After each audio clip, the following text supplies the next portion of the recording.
Sarima was with Richmond for every other reason but love. It all started when Richmond worked as a dispatch rider in Sarima's father's company. Richmond was a poor teenager who came there searching for his daily bread. He met Sarima, the director's daughter, and fell in love at once. While he worked diligently, he looked for a way to confess his love to her. Sarima also worked for her father as a cashier during the holidays. She saw Richmond every day but didn't like anything about him. 3 other girls, all daughters of the elites and Sarima's friends, worked as interns at the company. Meanwhile, Richmond continued his delivery job, saving up money for his tuition at a computer college. One of the places he delivered to was a 5-star hotel.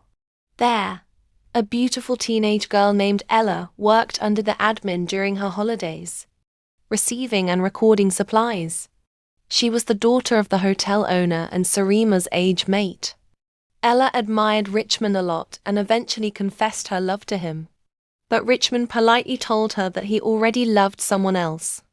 Not wanting her to feel rejected, he suggested they stay friends.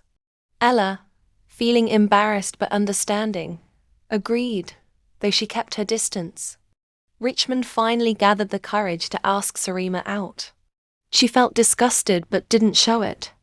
Later, she told her friends about Richmond's confession, and they all laughed at his wishful thinking.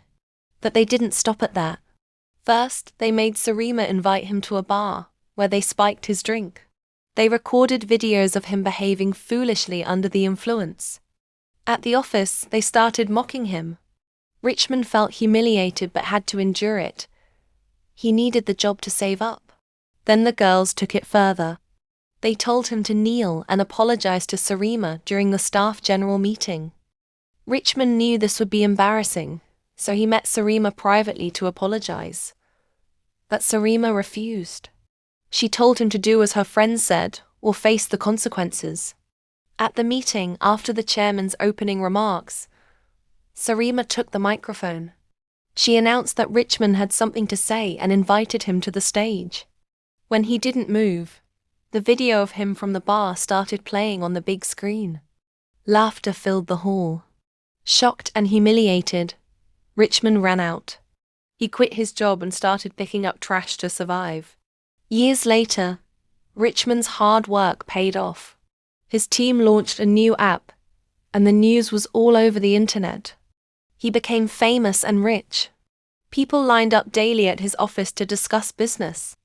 But Sarima's life had taken a turn. Her father had been arrested for fraud, and all his properties were sealed by the government.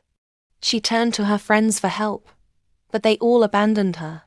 They had only been with her for her father's money. She moved to the slums, where she could afford rent, and got a cashier job in a small company. When she saw the news about Richmond's company, she thought deeply. Though ashamed of her condition, she believed she would be rich and famous again if her plans worked. So she lobbied her way into getting an appointment with him. Sarima walked into his office.